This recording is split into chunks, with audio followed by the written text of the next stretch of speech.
un programa de análisis en donde escuchamos las distintas voces que forman el quehacer político, conducido por Jerónimo Flores en una mesa de discusión con expertos. Hola, ¿qué tal? Buenas tardes. Le damos la mejor de las bienvenidas a este subprograma de Ecos de la 4T. Como siempre, qué gusto poder saludarlos a todos ustedes. Esperamos y le deseamos que en donde quiera que se encuentre, esté teniendo una muy bonita tarde. Hoy es jueves, día de Ecos de la 4T, y estamos transmitiendo desde la ciudad de Guadalajara, Jalisco. Sí, escuchó bien, desde Guadalajara, capital de Jalisco. Y lo hacemos convencidos de que si alguien ahora tiene algo que decir o que hablar, este es el mejor momento. En la conducción, Jerónimo Flores González, y en la producción, Víctor, Jorge y Pamela, a quienes saludo. Se los llevaremos a todos ustedes con el mejor de los gustos.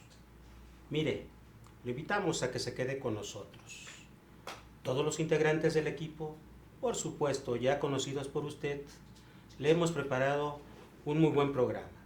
Y gracias, muchas gracias por brindarnos su atención y por apoyarnos. En un momento, comenzamos.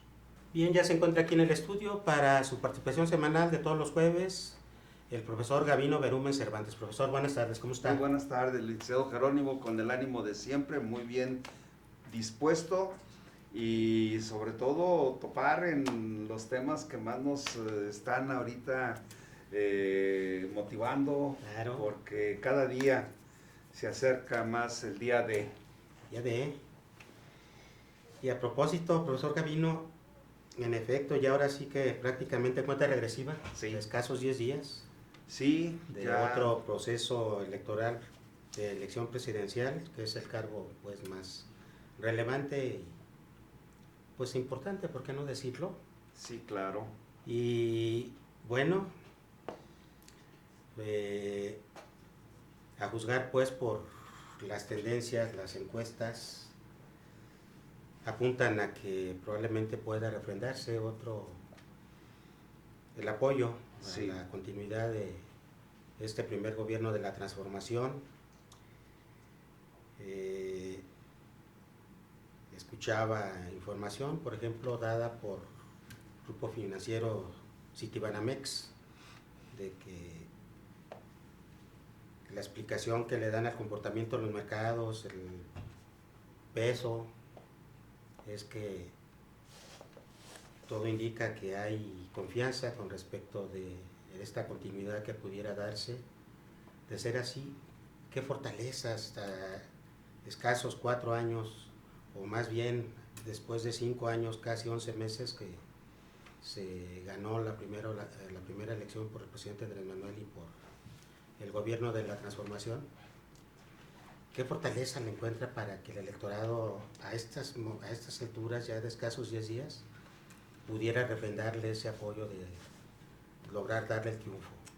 Bueno, lo hemos referido en algunos otros segmentos anteriores, en el sentido de que hay confianza, en principio, en los mercados financieros internos y externos. Ese es un indicador. El otro es que los propios empresarios nacionales han corroborado que Andrés Manuel no era un peligro para México como lo manejaron en el 2006. Quisieron asustar con ese mote de Andrés Manuel, un peligro para México, y se fueron con la finta, como se dice en el argot futbolero. Entonces, una vez que se dieron cuenta de cómo Andrés Manuel ha logrado transitar con una moneda que se ha fortalecido a lo largo de este régimen, que los mercados financieros le llaman el superpeso. Entonces, es una de las monedas más apreciadas a nivel internacional. Y cuando se habla de una moneda más apreciada, es porque tiene una relación peso-dólar consistente, no es fluctuante. Y esa condición que le permite a la economía nacional mantener esa estabilidad económica hace precisamente que se cobre relevantemente la confianza de toda la sociedad productiva y la sociedad en su conjunto. Entonces, eso lo vemos en el caso de lo que es la confianza de los inversores para llegar del extranjero a tener una inversión extranjera directa. Y eso hace también que se fortalezca la economía, la inversión extranjera directa. Luego, la de los privados, internos, los nuestros. Y vemos cómo se ha venido desarrollando una serie de proyectos sin endeudar a México, como son las obras icónicas como la refinería Dos Bocas, la refinería Olmeca, el Tren Maya, que tiene una longitud muy impresionante de abarcar todo lo correspondiente a la península de Yucatán. En ese imaginario de cómo se han venido desarrollando estos proyectos, amén del transísmico, pues ha sido con una excelente administración financiera. Esto es, no hay por qué preocuparse de que este periodo gubernamental le herede al siguiente una carga económica que tenga que hacer que se tambalee la economía nacional. Por el contrario, se va a ver muy fortalecida con los ingresos que va a tener el transísmico y con los ingresos que ya está teniendo el Tren Maya. El AIFA, por ejemplo. El AIFA. Encarga. Hoy tenemos 2 aeropuertos nuevos en este periodo sexenal. Todavía no termina y la verdad es que se palpan, se ven el aeropuerto de Tulum y el aeropuerto Felipe Ángeles. Sí. Entonces, ¿por qué el aeropuerto de Tulum cobra relevancia? Porque está enclavado en uno de los desarrollos turísticos internacionales más importantes del mundo. Entonces nosotros vamos viendo cómo ha evolucionado la economía a base de una excelente administración de los recursos de todos los mexicanos. Oiga, profesor, otra asignatura muy interesante en donde ha venido insistiendo el presidente Andrés Manuel López Obrador que quiere hacer realidad pues ese derecho a la gratuidad en el acceso de la población tanto a servicios médicos hospitalarios como medicamentos. Sí. Ahí va caminando, ha estado teniendo visitas importantes a diferentes entidades del país con lo del IMSS Bienestar, que por supuesto han celebrado los convenios con el gobierno federal. Entonces, ¿cómo ve este gran reto que asumió el presidente y que parece ser que ahí va caminando? Sin duda, un verdadero reto de lograr que la población mexicana tenga servicios de salud que merece la población. Esto es de excelencia. ¿Y por qué le damos ese calificativo? Porque el proceso de de cómo se ha venido fortaleciendo el sistema de salud ha sido porque tanto la Secretaría de Salud, que maneja un área muy importante, como son todos los centros de salud en las diferentes los institutos comunidades, nacionales, los institutos nacionales, el ISSSTE, el IMSS, que están tratando de que en la prestación de sus servicios médicos acudan a ellos derechohabientes y no derechohabientes al IMSS, derechohabientes y no derechohabientes al ISSSTE, y no se diga en los centros de salud de la propia Secretaría. Entonces, cuando hay esa fusión, cuando hay esa forma de estar manteniendo una coordinación, en el área de salud, pues quien va a salir beneficiado sin duda va a ser el pueblo en general, en términos generales, el pueblo que no tiene acceso a la salud pública. Y bueno, para nosotros ha sido muy significativo el encontrar que hoy se está llevando estos servicios de salud a los rincones más apartados del país, en donde en las comunidades indígenas originarias, de los pueblos originarios, por decir algo, los enclavados en la sierra de Guerrero, de Oaxaca, de Chiapas, hoy están teniendo acceso a esos servicios comunitarios de salud. No se diga en la zona birrárica, en la zona tarahumara. Entonces ha habido una expansión de este servicio de salud que es de suma importancia para valorar que todo se puede hacer a partir de que no haya corrupción, porque también hay que mencionar algo que era fundamental.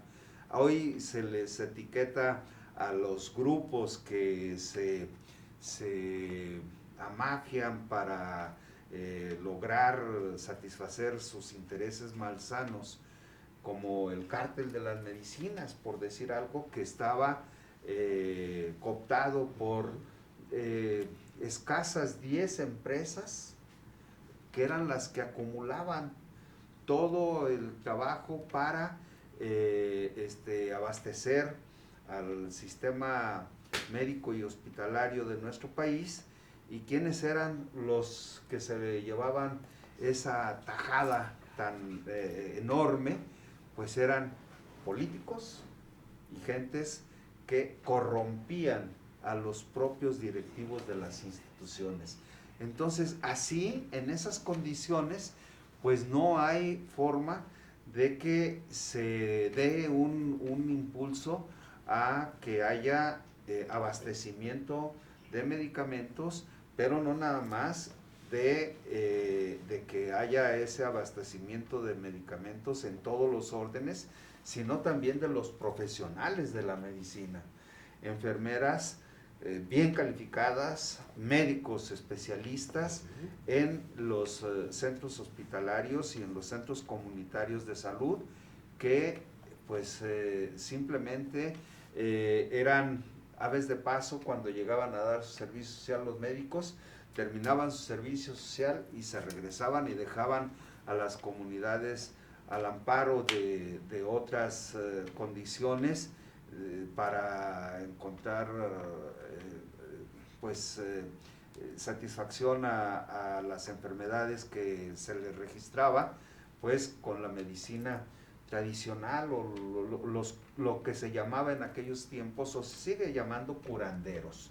Entonces, ¿qué se ha venido también incorporando a este sistema de salud? La medicina tradicional, para que no se aparte de los pueblos originarios o de los pueblos que no tienen esas condiciones como en la ciudad, pues que también la medicina tradicional surta un efecto importante, porque no hay que olvidar que la medicina o los componentes químicos que se pueden tener en los cuadros básicos de medicamento también provienen de la herbolaria. Entonces hay muchas condiciones interesantes en este aspecto para poder ir viendo cómo encontramos ese avance para ir desarrollándonos en todos los órdenes, en lo social, en lo político, en lo económico y en lo cultural.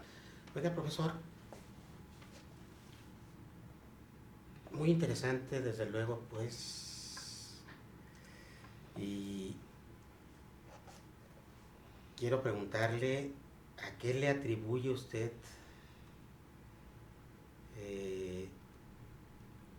este respaldo que todo apunta que tiene actualmente el presidente de la República de la población, porque la encuesta lo ponen entre 70 y 75 hasta 80%. Sí. ¿Cuáles son los aciertos políticos de un presidente que inaugura esta nueva etapa de la transformación del país? Bueno, en principio quiero expresar que no había yo tenido oportunidad de encontrar un presidente carismático.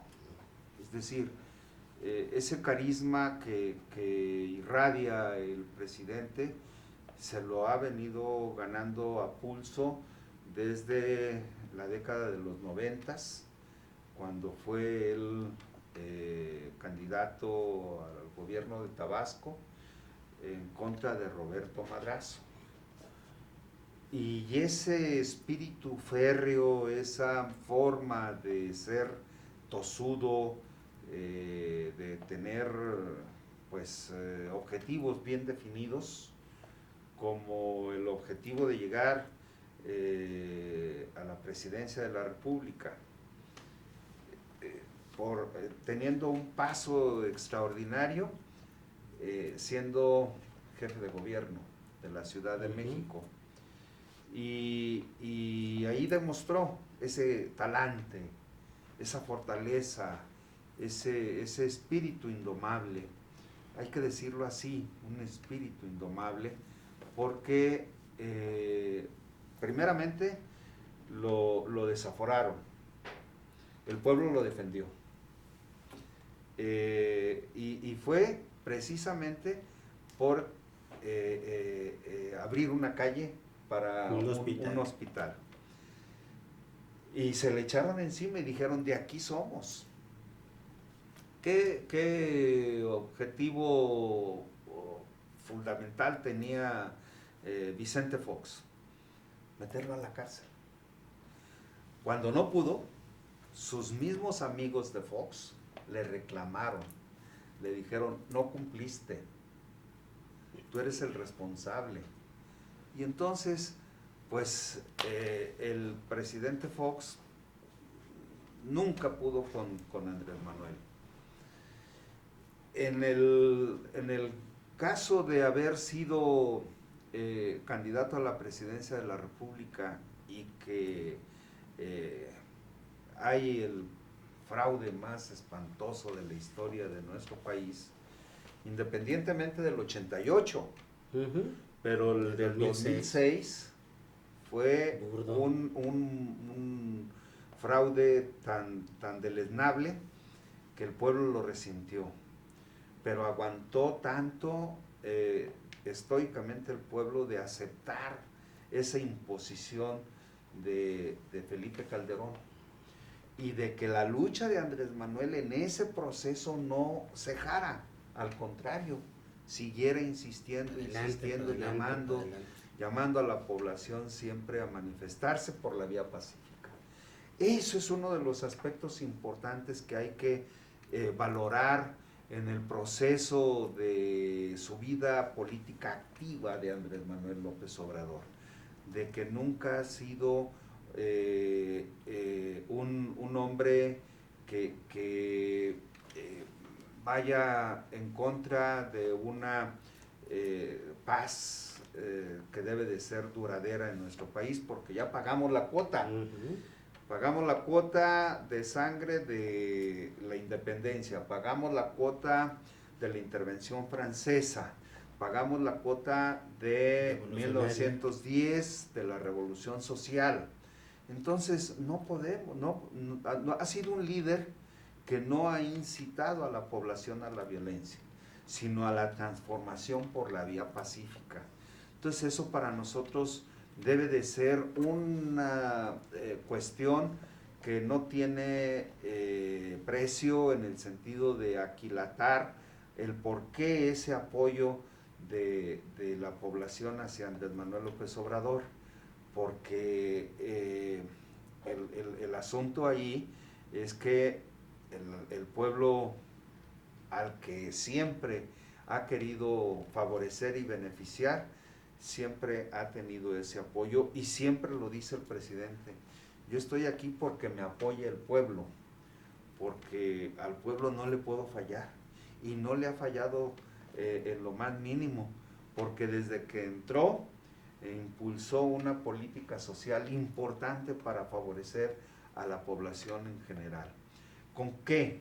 Con los programas sociales, y particularmente, hay que decirlo, el reconocimiento para las personas de la tercera edad, con esos apoyos que hoy que él mismo los elevó a rango constitucional, para que nadie pueda estar en contra de esos programas sociales que favorecen a la población en general.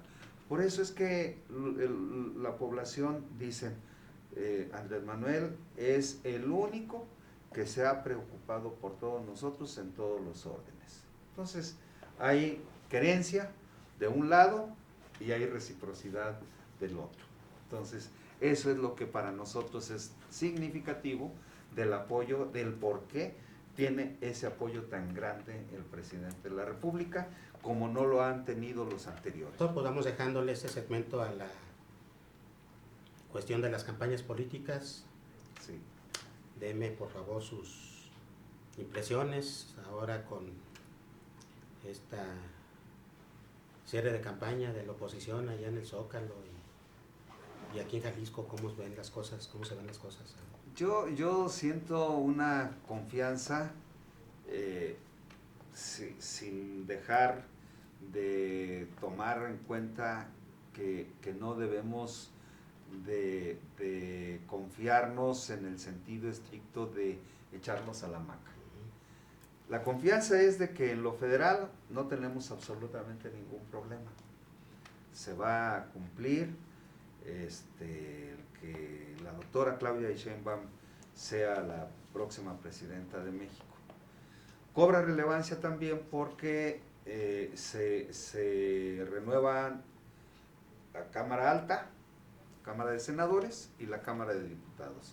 Entonces ahí requerimos también tener mayoría. Por eso el llamado al Plan C es importante, todo Morena, para lograr el objetivo que se requiere impulsar, para que haya una verdadera continuidad a esa transformación que ha impulsado el presidente Andrés Manuel López Obrador. El hecho de la campaña que ha venido desarrollando la doctora Claudia Sheinbaum ha sido muy exitosa, a tal grado de que la colocan siempre en los márgenes del 60% contra un 30%, y contra 2 por 1, ¿eh? 2 por 1, y contra un 8 o 9% del candidato de MC. Entonces, no hay forma de que la candidata de la oposición logre remontar un marcador de esa naturaleza tan distante, de 30 puntos. Algunos le dan 20, otras casas encuestadoras 25, otras 18, en fin, pero siempre hay márgenes muy superiores. Ya para los días que quedan. Y ya para los días que quedan.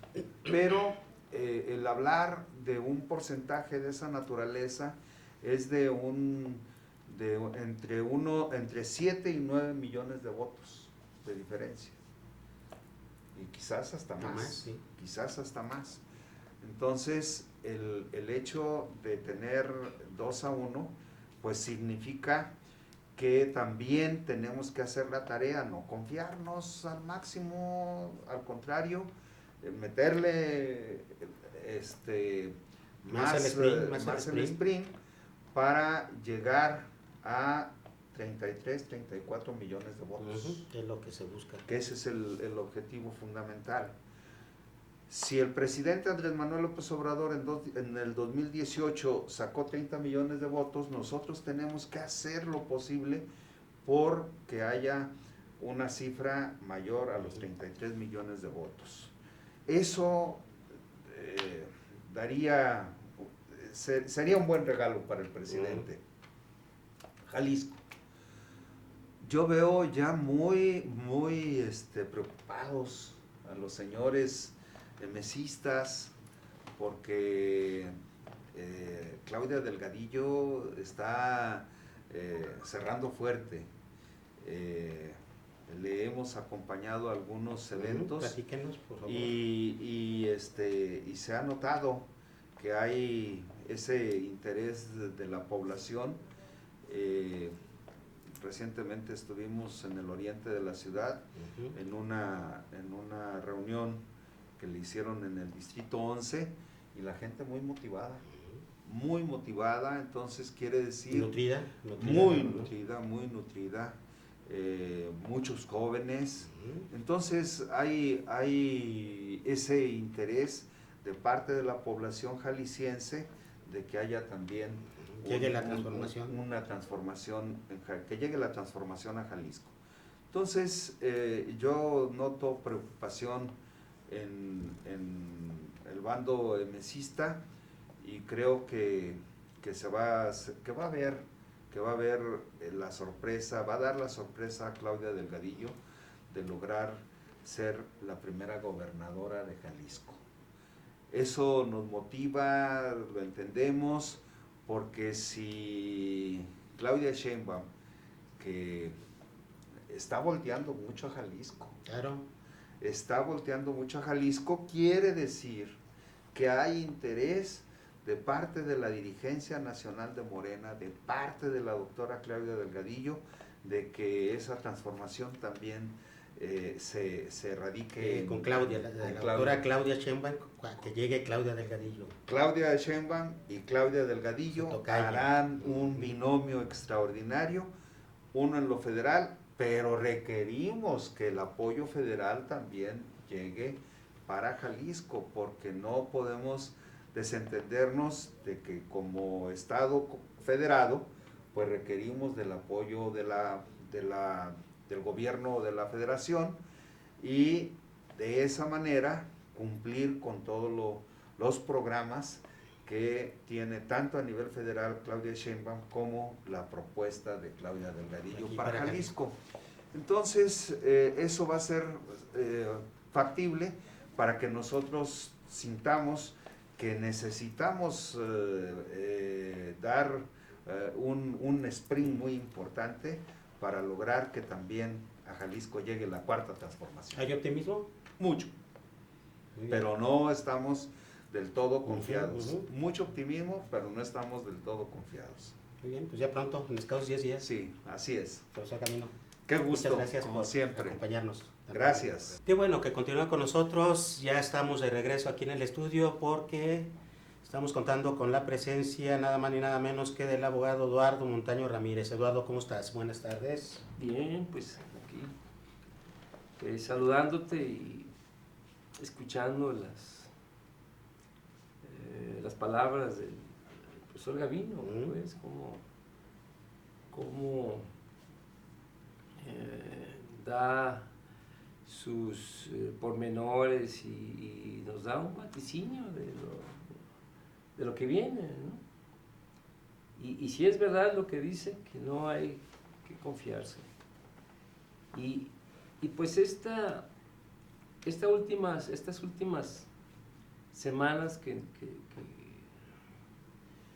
nos vamos enterando de un sinfín de cosas graves, cosas muy interesantes, cosas simpáticas, desde eventos como el último debate de los candidatos, cosas que quizá haya que señalar, y también cosas dramáticas como el accidente que hubo en Monterrey. Sí, qué lamentable, qué lamentable. Que desafortunadamente perdieron la vida varias personas, varios. Pero pues esperemos que sea un accidente, un infortunado accidente, nada más, porque sería muy lamentable que no hubiera sido un accidente, ¿verdad? Sí, cómo no. Muy grave, digo porque muy serio sería. La situación allá en aquel estado de Nuevo León, los contendientes son importantes, hay intereses encontrados muy difíciles y que podrían hacer sospechar cosas, ¿no? Pero bueno, son eventos que se dan y esperemos que solo sea un infortunado y lamentable accidente. Pero también, pues las campañas, tú comentabas con el profesor Gavino sobre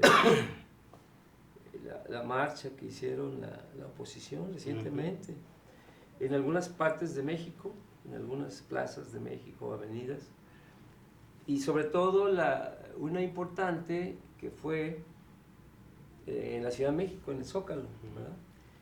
Que sí fue nutrida, fue una marcha convocada por 3 partidos políticos que están aliados y muchas organizaciones, pequeñas organizaciones de la sociedad civil, pero que pues conjuntan sus intereses, sus objetivos y bueno, pero esa marcha y esa manifestación es muy importante para la democracia mexicana, para el sistema político mexicano, y es muy importante para que todo el país y más allá de nuestro país se entienda y se sepa que aquí los unos y los otros pueden manifestarse, los que apoyan y los que están en contra de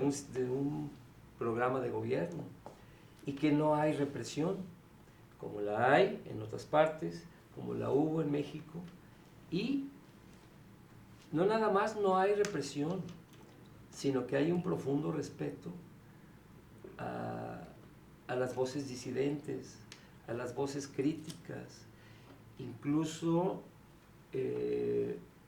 a los propios,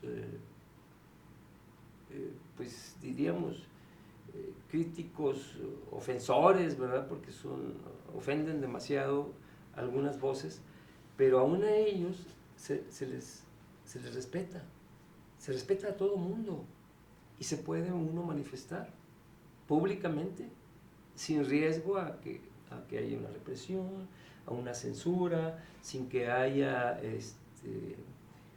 ni siquiera críticas. Puede haberlas, pero unas críticas sensatas, respetuosas. Y qué bueno que se manifiestan, porque eso es una muestra de que el sistema político está funcionando, de que las elecciones van contra lo que se teme, porque muchos han pensado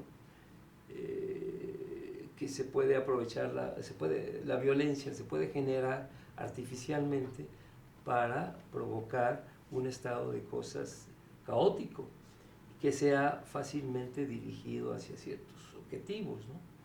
Pero esto viene a contraponerse y proyecta una imagen de libertad, que es la libertad que se está viviendo. Por ahí escuchaba un meme que, ¿por qué unos miles se manifiestan y se pronuncian? Porque las cosas dicen que están mal. ¿Y por qué millones no se manifiestan. Lo que quiere decir que las cosas están no tan mal. Pero bueno, esto califica pues una manifestación, una muestra de civilidad, de civismo y de madurez política, porque qué bueno que se manifiesten los inconformes, los opositores, y lo hagan de esa manera, pacífica. No, es correcto. Si se quieren vestir de un color y ponerse sombreros, lentes, tenis, lo que gusten, incluso expresarse, algunos hasta de manera inapropiada, pero eso es sano para el sistema político, para el proceso electoral, porque eso es la mejor muestra, no nada más para el país, sino para otros testigos, otras opiniones, otros estados, otros presidentes, otros sistemas que tienen puestos sus ojos en México, en este proceso electoral. Muy bien. Oye, Eduardo, y dame tu opinión sobre ese desplegado de los integrantes de la comunidad en apoyo de una candidatura, en este caso de la que está propuesta por los partidos Acción Nacional, Partido Revolucionario Institucional y Partido de la Revolución Democrática. Pues mira,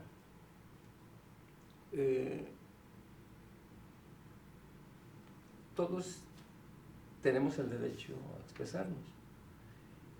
Tenemos las vías que existen, los medios de difusión, tenemos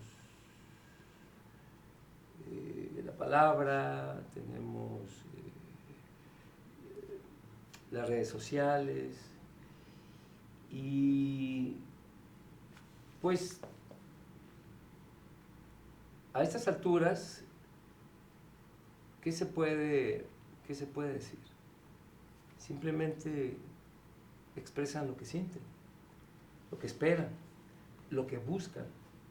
Algunos lo que desean a toda costa, y pues esta libertad,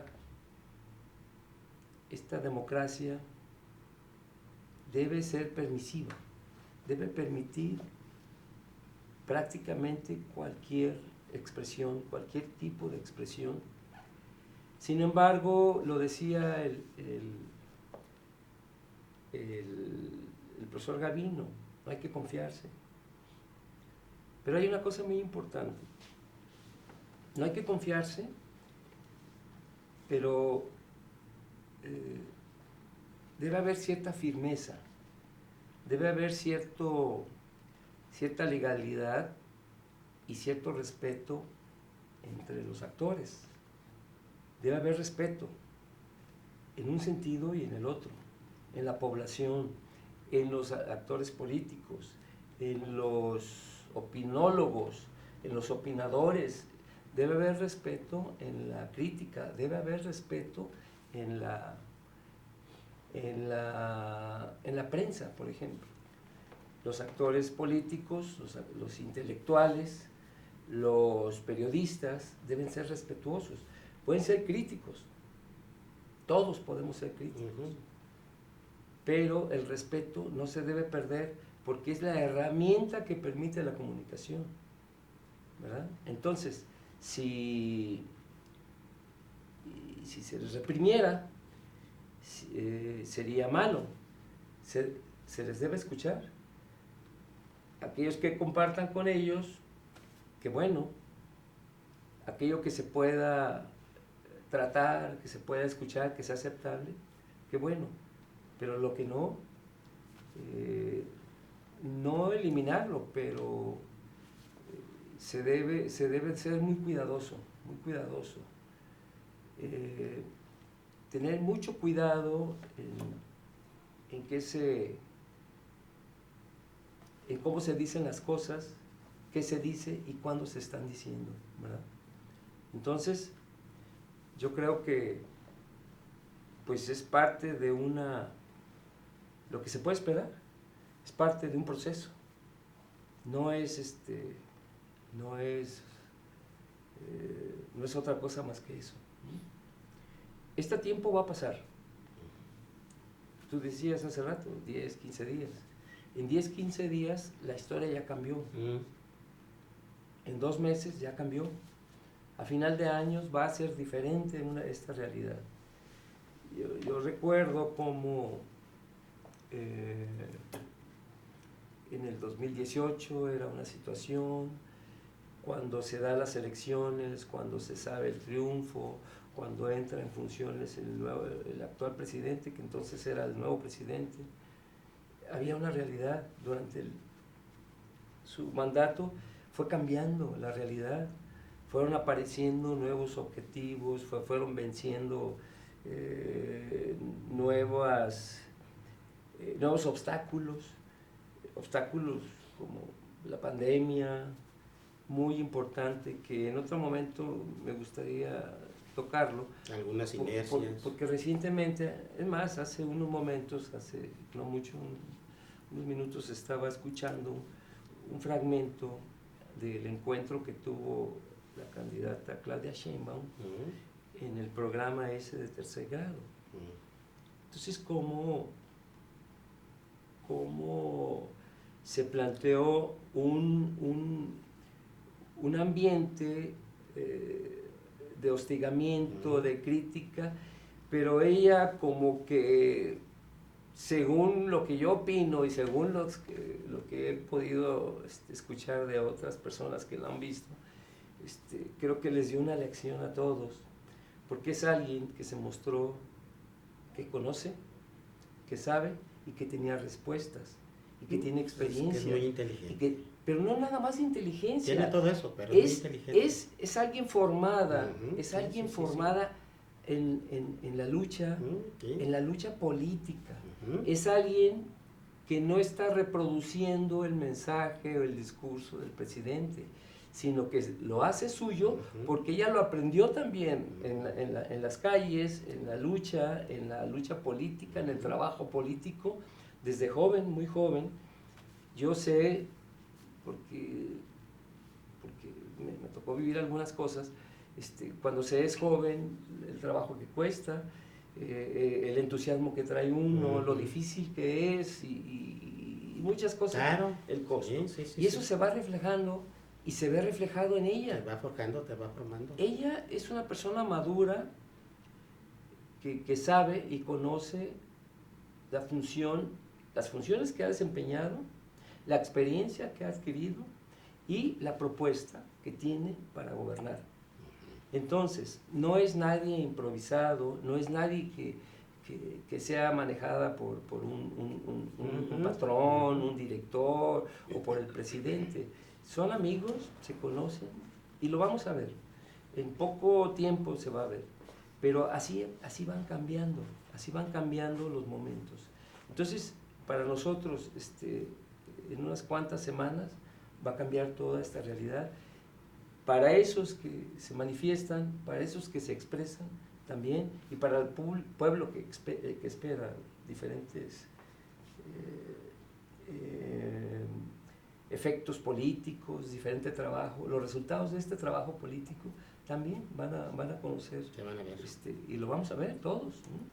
Del tema del conflicto de la Franja de Gaza allá en Palestina y el pueblo o gobierno israelí, ¿cuáles son las últimas novedades, por favor? Mira, es muy interesante que por primera vez la Corte Internacional dictó una orden de aprehensión en contra del primer ministro de Israel. Los efectos son políticos, los efectos son legales y está empezando a verse efectos, yo diría morales, y en todo el mundo, en los medios políticos. Sin embargo, va a ser muy difícil que se lleve a cabo yo tengo mis dudas, ¿no?, que se pueda lograr. Sin embargo, es una forma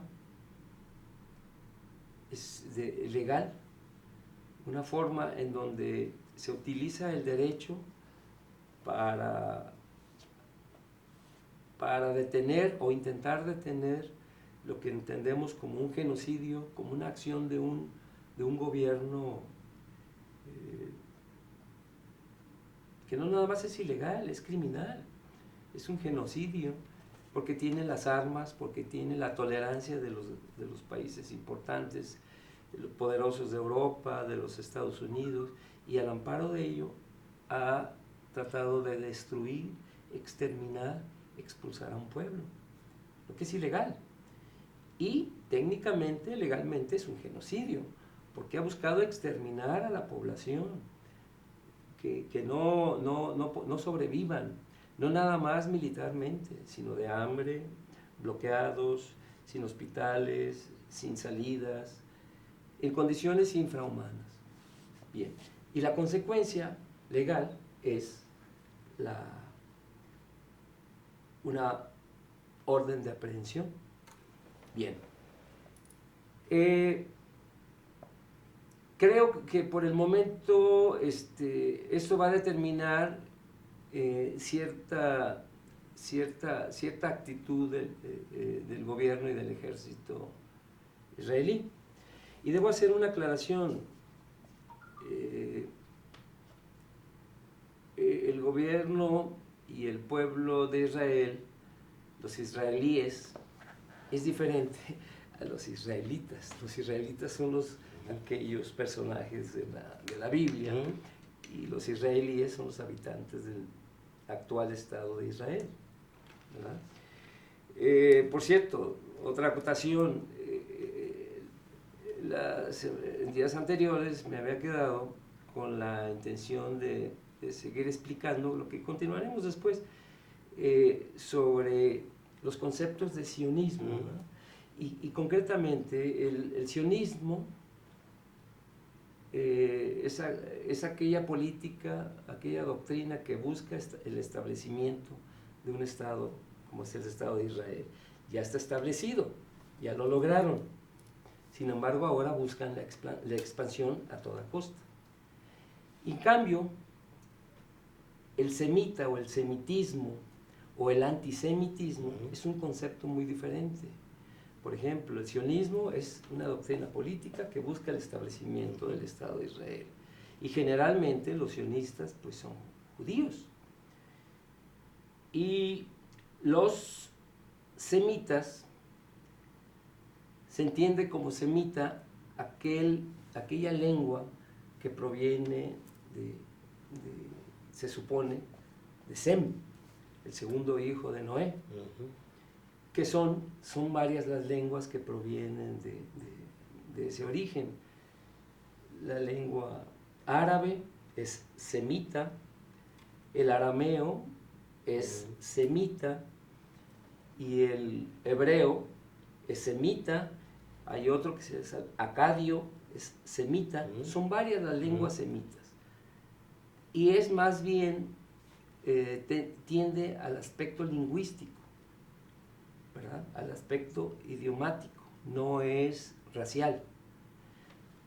Bueno, pero ¿por qué ahora se habla de tanto semitismo y antisemitismo? Y cuando la gente critica al gobierno o al Estado de Israel, ellos se defienden diciendo, acusando a aquel crítico de que es antisemita. Resulta que a finales del siglo pasado, del antepasado, en 1890 y tantos, se empezó a utilizar el término semita para identificar a los judíos en Europa. Entonces, escritores, críticos, partidos políticos, organizaciones que eran contrarios a la presencia judía en Europa, los identificaron, los empezaron a llamar semitas, ¿verdad? Entonces surgió también organizaciones antisemitas, pero antisemitas refiriéndose a los judíos europeos de aquella época. Sin embargo, eso fue a finales de los 1800, ya a principios de 1900, los primeros años del siglo pasado. Entonces, cuando se sobrevienen las guerras mundiales, la Primera Guerra, pero sobre todo la Segunda Guerra Mundial, y se establece un régimen en donde busca el aniquilamiento de la población judía en Europa, utilizan ellos el término semita, y ahí nace no ahí nace, pero eso fortalece el concepto de semita judío y antisemita antijudío, lo que es un poco alejado de la realidad, pero lo podremos platicar más adelante, aclararlo, establecer para evitar esa confusión, ¿verdad? Muy bien. Y bueno, el siguiente programa lo avanzamos. Claro que sí. Por el momento, Eduardo, te quiero agradecer que me hayas acompañado otra vez más a este programa, porque de esta manera hemos llegado a la conclusión de uno más de sus programas de Ecos de la 4T. Les recordamos que transmitimos desde la ciudad de Guadalajara, Jalisco. Hasta la próxima.